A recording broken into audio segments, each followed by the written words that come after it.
em BERT Open Source na veia. A gente fez um modelo RAG no vídeo anterior, onde a gente estruturou um projeto de perguntas e respostas usando a GPT. E se eu contasse para vocês que a gente pode fazer isso de uma forma muito mais concisa, muito mais direta, usando não só a parte generativa da GPT, mas como também a parte de reconhecimento de padrões que nós temos nos modelos largos de linguagem. Aqui já vou fazer uma primeira explicação. GPT é a parte generativa, a parte de decoding, onde você tem, a partir de contextos prévios, novos contextos. Só que, pessoal, essa não é a única vertente das LLMs. Existe uma outra vertente que não é generativa e que ela busca entender os fundamentos de uma certa gramática, de uma certa linguagem, compreendendo os padrões associados de construção dessa linguagem, e ser otimizada a resolver um problema a partir e diretamente dos contextos que ela foi treinada. Quando nós começamos a fazer um modelo do zero, eu disse que a gente não iria usar um modelo generativo baseado em decode. E aí, claro que em um mundo onde a gente fala sempre de GPTs, isso acaba frustrando um pouco. Mas eu vou dizer para vocês que o BERT ele cria muito valor para as empresas, para os negócios modernos. E eu vou provar um ponto. Quando a gente fez o nosso vídeo de RAG, eu utilizei a GPT para ganhar mais tempo e explicar a ideia do VectorDB. E quando a gente começou a escrever o RAG e usou a GPT, eu tive um certo esforço para setar a temperatura dele a 0 e na engenharia de prompt deixá-lo completamente literal. Não invente nada, traga estritamente o número da página e o resultado. Isso tudo para que a gente fizesse um modelo de pergunta de documentos para obter as respostas. Na IA generativa, a gente corre um certo risco de alucinação, que é quando ele cria contextos a partir de coisas que não exatamente estão nos dados originais. As empresas modernas têm um grande problema que a gente sabe muito bem no mundo do Big Data, que é extrair valor a partir de dados que já existem. E nisso, pessoal, nós temos vários projetos que podemos lançar mão das LLMs hoje. A própria busca de documentos ela fica muito mais eficiente quando você se atém ao resultado. Sem temperatura, sem alucinações. Isso é o que o BERT faz de melhor. No tutorial de hoje eu vou mostrar basicamente aquilo que a gente fez em RAG com a LLM da GPT.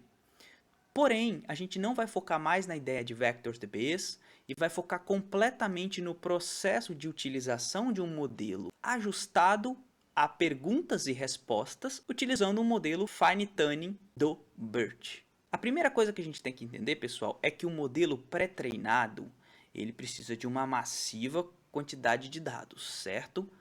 A gente começou fazendo esse projeto a partir de livros de Nietzsche, onde a gente tem uma sequência de tokens e esses tokens entram em uma rede neural, em uma arquitetura de rede neural, e nessa arquitetura ocorre o mascaramento aleatório de tokens para que a própria arquitetura tente prever qual é o token que entra ali. Construindo essas dimensões gigantescas, esses parâmetros dessa rede, quando a gente coloca Eva viu a gente consegue ter uma probabilidade, uma construção de contexto em cima do que é mais adaptável para aquele cenário. Aqui está, pessoal, o modelo que nós fizemos naquela aulinha, tá? Tá hospedado aqui na Hugging Face, fiquem à vontade. E aqui a gente pode fazer uso dela usando a API do Hugging Face. Então, por exemplo, se eu coloco assim, o mundo é... E aí lembrando que a máscara dele que ele pede é mask. O que nós obtemos deste resultado? O mundo é verdade, com um score mais alto. O mundo é Sócrates, o mundo é proposição, o mundo é elo. Tudo isso a gente conseguiu treinando um livro. A pergunta é, e se a gente tivesse acesso a mais dados? E se a gente tivesse acesso a muito mais contextos? Como isso ficaria, pessoal? E aí, para resolver o nosso problema, aqui eu tiro o chapéu para a galera do Birnbaum. Tá aqui o ícone dele. É um projeto base para a linguagem portuguesa. E isso é muito importante nos modelos LLMs. a gente vem vendo que muita coisa surge quase que todo dia em inglês e muita coisa fica para trás nas outras línguas. Isso cria um déficit muito grande de produtos focados à língua nativa de um certo país. E aí, pessoal, o Bertinbaum, ele é um modelo pré-treinado com dados do português brasileiro, olha que legal.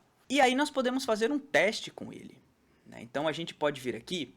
A gente vai lembrar que Nietzsche tem uma frase muito interessante chamada "O que não me mata me torna mais forte". Eu vou colocar esta sentença aqui porque como este projeto foi treinado com livros open source, com livros de domínio público, é possível que ele encontre esse contexto e vários outros.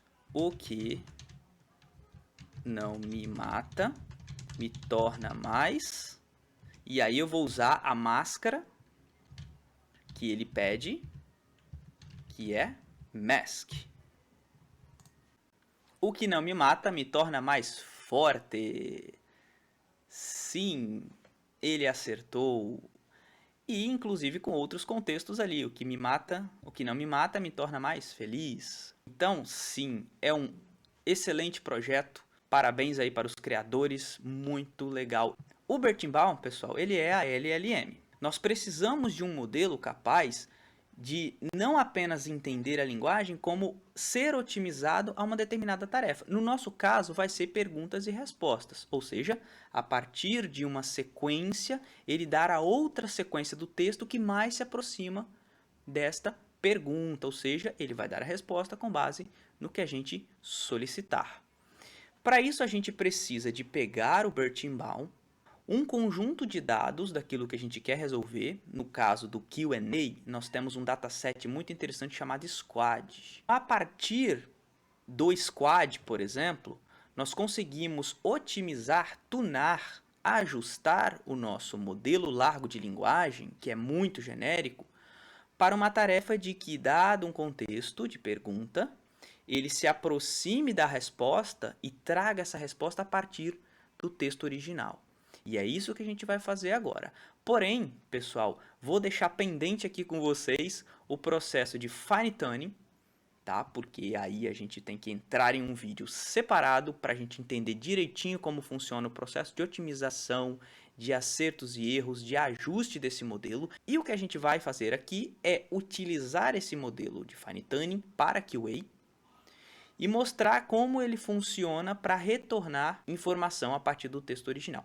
A gente tem o caminho final do valor que é gerado a partir de grandes volumes de dados e a gente vê finalmente o valor que as LLMs têm para poder resolver problemas de negócios. Podem comentar aí se vocês estão interessados no fine tuning, que eu deixo para vocês esse vídeo com certeza, galera. E para não perdermos mais tempo, vamos dar uma olhadinha em um projeto muito legal, pessoal, porque olha que bacana. A gente tem um pesquisador, Pierre Guillot, já deixando aqui os créditos para ele, que ele foi capaz, pessoal, de construir um fine tuning utilizando perguntas e respostas prévias em cima do Bertinbaum no português do Brasil. Então, o Squad, que é um dataset americano, foi traduzido para o português brasileiro e, em cima disso, com base nas perguntas e respostas desse conjunto de dados, houve a criação, a otimização que derivou o nosso BERT Squad 1.1, ou seja, o BERT para QA. Onde foi descoberta a Covid-19? O contexto que ele está passando é justamente o texto descritivo aonde ele precisa de encontrar essa resposta. Wuhan, na província de Hubei, República Popular da China. E é exatamente esse o projeto que nós vamos fazer agora. Então, só para relembrar onde nós estamos, o Bertinbaum, que é um LLM em português do Brasil, deu origem a um fine tuning com base em perguntas e respostas do dataset gigantesco Squad em português, para que ele aprendesse quais eram os padrões de perguntas e respostas e conseguisse retornar os intervalos corretos a partir do seu contexto. Passado isso, galera, a primeira coisa que a gente precisa quando nós trabalhamos com arquiteturas de LLM, nós temos o nosso bom e velho Transformers. Beleza? Aqui ele já está instalado. O que nós vamos fazer? Eu vou jogar o código aqui. Nós vamos dar um import no torch, porque a gente vai precisar de trabalhar com tensors. Depois nós vamos trazer o BERT for QA. O que seria isso, pessoal? Basicamente é uma pequena alteração na arquitetura do BERT, onde a camada mais de cima é mais uma rede neural linear para que se faça o processo de classificação. Eu vou deixar essa explicação para o modelo de Fine Tuning, porque é lá que a gente constrói essa arquitetura, esse modelo de QA. O BERT Tokenizer, eu vou explicar daqui a pouquinho como ele funciona, relembrando aquilo que a gente já viu na aula de BERT. E aqui nós estamos instanciando o modelo que nós queremos usar, case de squad em português. E o tokenizer utilizado, obviamente, tem que combinar com aqueles dados, tem que combinar a partir do modelo que ele foi treinado. Tá? E aqui nós pegamos o tokenizer a partir do mesmo modelo. Qual é o nosso piloto de hoje então? Histórias sempre têm contextos variados. Dada a riqueza de detalhes que tem uma história, a gente consegue trabalhar um conceito legal de perguntas e respostas, né? Onde viviam os porquinhos? Qual era a cor do chapéu, da chapeuzinho? Então isso ilustra muito bem, como se a gente estivesse lendo para uma criança e perguntasse para ela depois, a partir do contexto que a gente desse. E aqui a gente vai fazer esse teste. Você pode pegar um documento, você pode pegar um grande conjunto de dados, lembrando que para você trabalhar com grandes quantidades de dados, pessoal, a gente tem que quebrar em janelas, aonde entra a aula de RAG que a gente viu anteriormente. Vou deixar aqui embaixo também. Nesse caso, nós não temos uma história tão grande, é um resumo dos 3 porquinhos e do lobo mau. E a partir dele a gente vai fazer perguntas para saber se a LLM entendeu tudo que a gente contou para ela. A primeira coisa que nós vamos fazer é alimentar esse modelo com o trecho, certo? É a mesma história, porém em uma string. E aqui a gente vai já fazer uma pergunta para ele. Dado todo este contexto, toda essa história, qual era a casa do porquinho mais novo? Como é que funciona o processo de tokenização? Relembrando lá a nossa aulinha do LLM, a gente tem um processo de encoding, onde a gente pode passar qualquer string e ele vai, com base no vocabulário construído da LLM, retornar os IDs em inteiros, em números, para que a gente possa realizar a tarefa numa rede neural. Só que nesse caso, pessoal, a gente vai codificar a pergunta e o trecho, ou seja, a pergunta e a história, juntos, porque eles é que farão a tarefa de QA. E como ele gera, pessoal, essa saída de encoding da pergunta e do trecho? Vamos colocar para rodar? Lembrando que tem que rodar os códigos em cima também, tá bom? Bom, este texto aqui, se a gente procurar saber o que significa, tá? Não por acaso, reparemos aqui no começo, 101 e 102. Estes 2 tokens são fundamentais para o nosso modelo de QA. Aqui nós temos o texto original, texto bruto, e em seguida a gente tem um processo de stemming. Olha que legal, a gente está quebrando uma palavra a partir da sua origem. Então, tokenize é o token, que é a raiz, e o wise.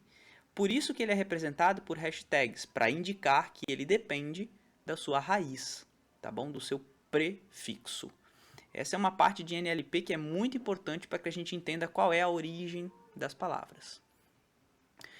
E aí, pessoal, em cima disso, nós temos os tokens especiais, que nesse caso é o classification, que é a entrada, o 101, e o separador de sentença. Então, para cada contexto que você passa, no nosso caso serão 2, pergunta e resposta, ele coloca um separator no meio desses caras. Depois que ele faz isso, ele transforma em IDs. E é aqui que a gente percebe aonde ele tokeniza exatamente a nossa string, porém uma string transformada, otimizada para o nosso problema de Q&A.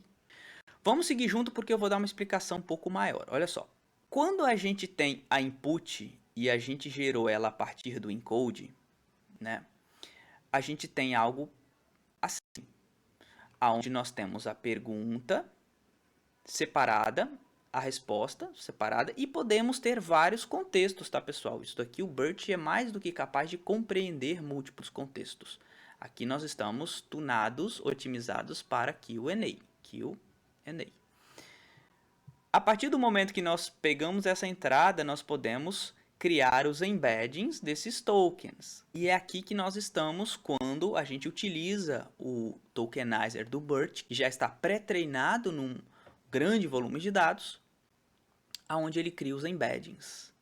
E os embeddings são vetores destas palavras em um espaço n-dimensional, comparável com outros embeddings. Olha que legal! Qual é a distância da palavra novela e filme? Com certeza tem uma distância menor desses vetores nesse espaço n-dimensional do que filme e computador. Então é isso que os embeddings fazem. Além de serem vetores numéricos, eles são comparáveis para a gente saber qual é a proximidade e a similaridade de uma palavra e outra. E é nesse momento que a gente depende de um LLM. Feito isso, pessoal, agora vem uma etapa importante que o modelo precisa. A gente precisa de colocar os embeds de segmentos. O que seria isso? Repare que na imagem nós temos o embedding A e o embedding B. Não por coincidência, o embedding B ele começa a partir de um separador prévio. Então, daqui até aqui, nós temos o primeiro contexto, certo? Que no nosso caso é a pergunta. A partir do separador, nós começamos com outro contexto e, consequentemente, um outro segmento. Basicamente, é um valor numérico onde a gente vai sequenciar onde que termina um texto e começa outro. Bem fácil. O Positional Embeddings é a coisa mais bonita que a gente vê nos Transformers. O filme foi muito legal. Mara não gostou do filme. Filme aqui nós temos em duas posições diferentes. E isso muda o contexto, muda a janela de atenção que os Transformers têm muito forte para entender se a palavra principal é Maria ou se é filme. Uma notícia boa para quem utiliza os Transformers é que esse embedding posicional ele é gerado dentro dos Transformers. Ele é criado a partir dos tokens de entrada do nosso input. Então nós temos aqui a necessidade, pessoal, de colocar o token embeddings e os segment embeddings. Se os tokens de embeddings nós já temos, que são esses caras aqui, o que nos falta é o segment embeddings. É construir uma janela para indicar aonde que termina um contexto e começa outro, certo? Então vamos fazer isso? A primeira coisa é o seguinte, nós precisamos de indicar qual é a posição que ocorre o separator. Tá? Isso aqui em Python a gente pega o index. Vamos dar uma olhada de como fica o index sep. Olha que legal. Na 11ª posição. Como é que a gente valida isso, pessoal? Vamos testar? Se eu voltar aqui em cima para ele colocar os IDs, a gente vai perceber o seguinte.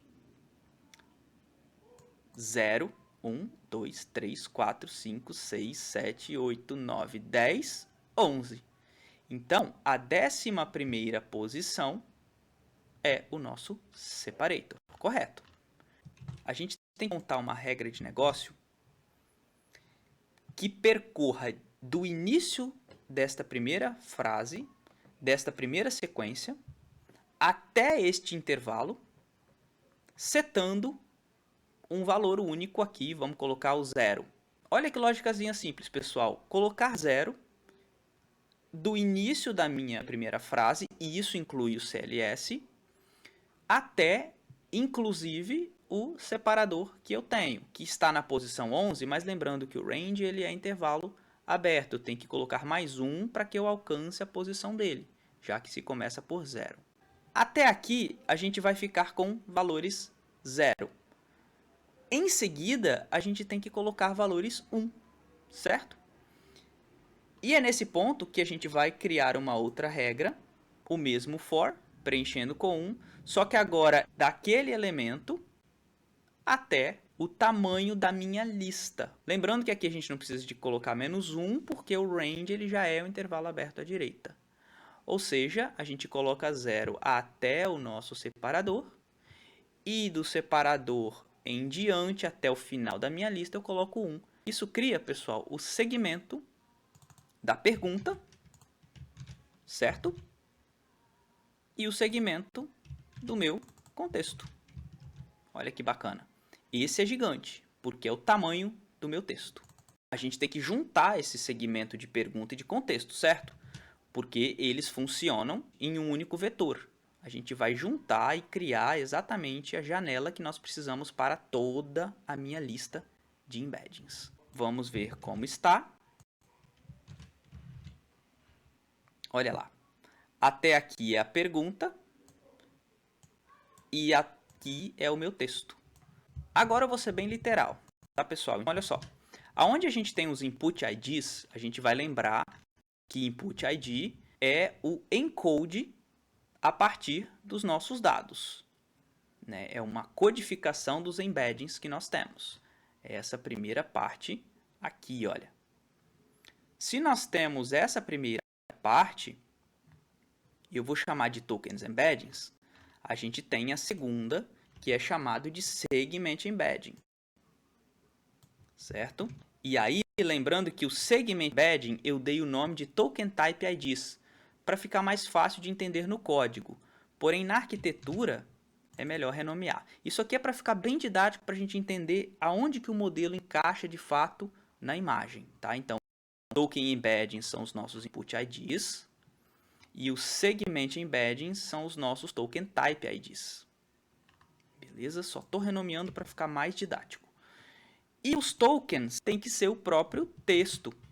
Para que eu tenha o meu token embeddings convertido novamente para o meu texto, eu tenho um método do tokenizer chamado converta os IDs para tokens. Próximo passo, então, como colocar essas informações para o nosso modelo. Então, a gente vai pegar o token embeddings, o segment embeddings, vai fazê-lo entender qual é o contexto da pergunta e retornar a resposta e converter isso para as palavras para que a gente possa ler a resposta retornada. O meu modelo, a gente vai lembrar que é do tipo BERT-QA. O que ele precisa para funcionar? Lembrando que o Positional Embedding ele vai criar a partir dos nossos inputs IDs. Então, a gente vai precisar de colocar para ele o Token Embeddings, só que por ser um modelo baseado em Torch, um modelo de rede neural, a gente tem que colocá-lo em um tensor. Então, eu estou fazendo a conversão de uma lista de Python, e colocar uma dimensão a mais e convertendo isso para um tensor. A mesma coisa, pessoal, no embedding de segmento, né? No segment embedding.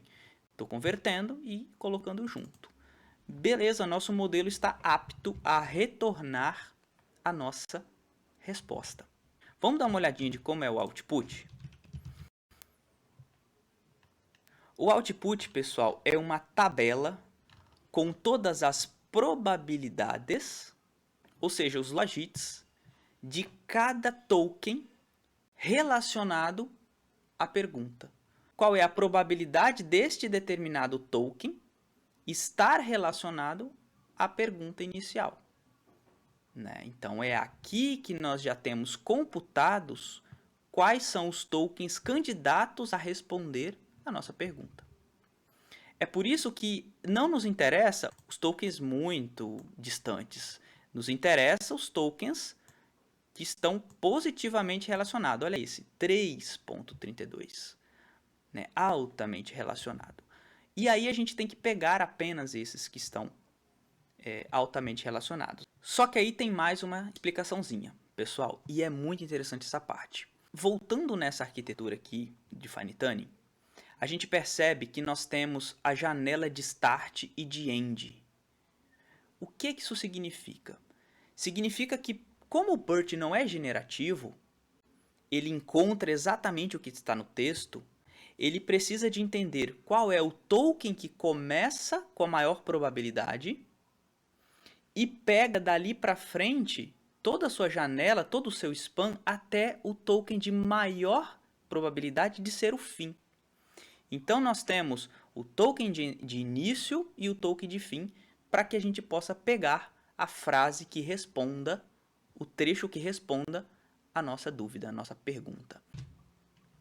Olha que interessante quando eu quero pegar da saída da minha tabela os tokens que têm as probabilidades de serem o início.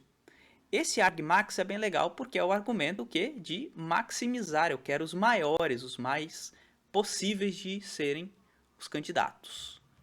Se eu fizer isso também para o end, e funcionam da mesma forma, eles só estão em segmentos separados, eu tenho aqui qual é o índice que começa a minha resposta,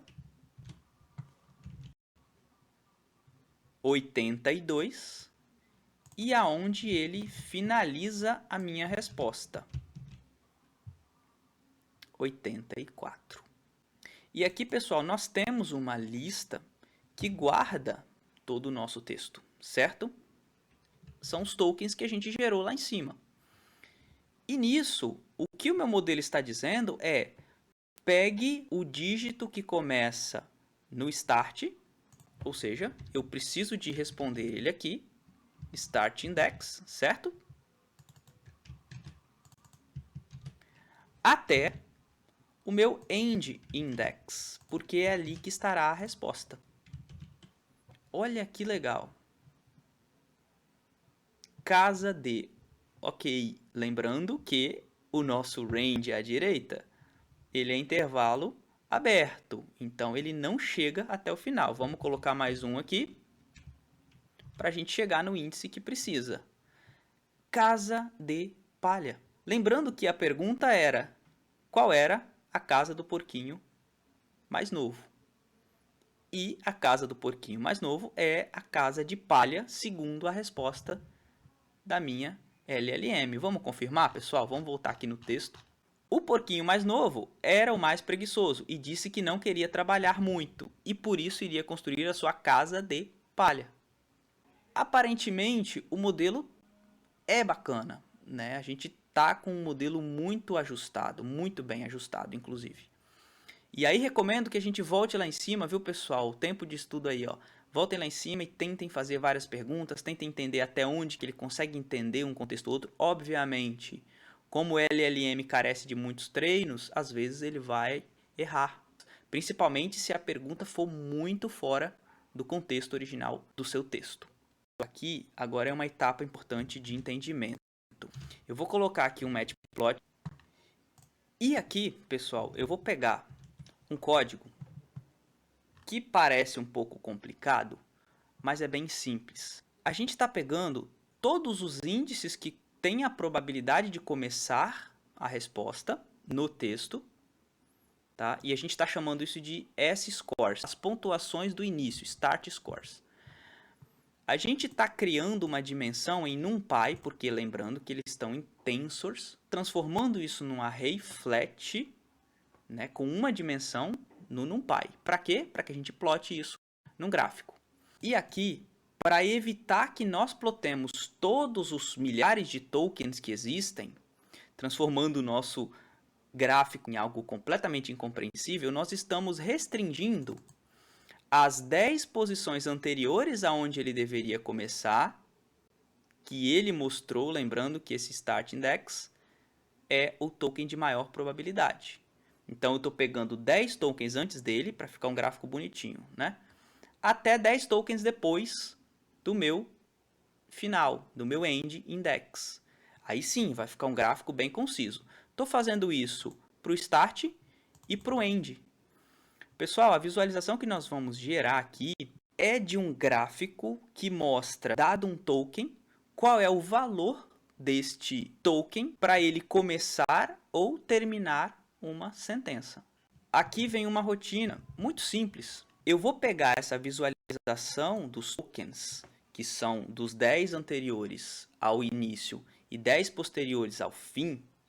Eu vou criar uma sequência em uma lista Python para montar no meu gráfico, que é a palavra associada, o score que ela tem como início, e eu preciso, pessoal, de marcar ela como start.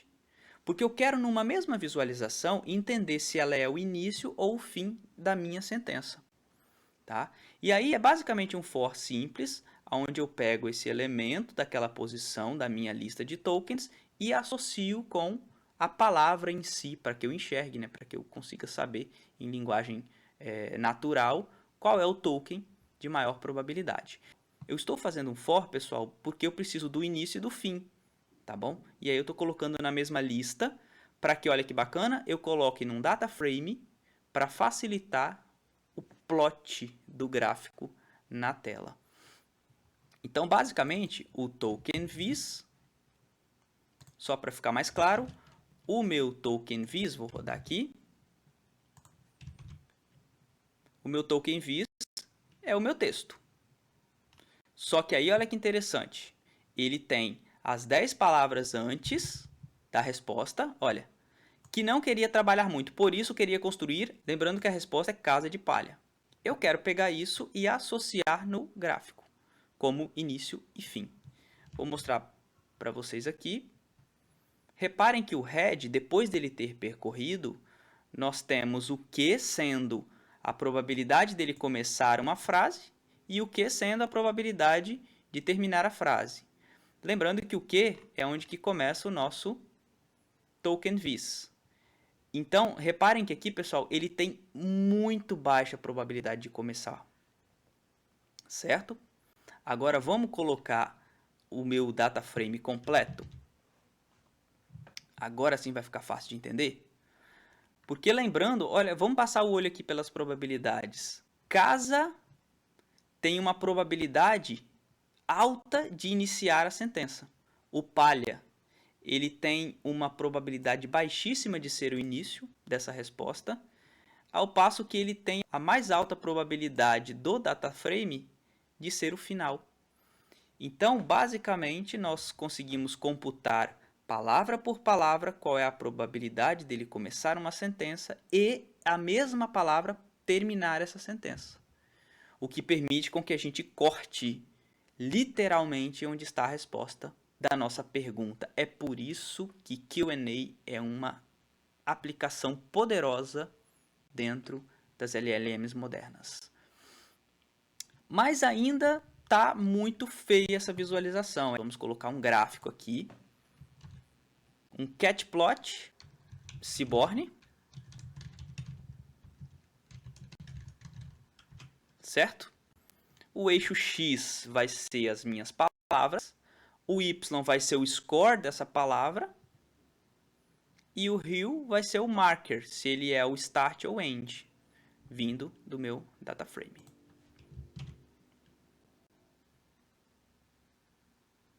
Reparem que até antes do início da frase, da palavra de maior probabilidade de se começar a frase, tudo era muito, às vezes, negativo ou muito baixo. Então, olha que interessante a partir do momento que começa o contexto.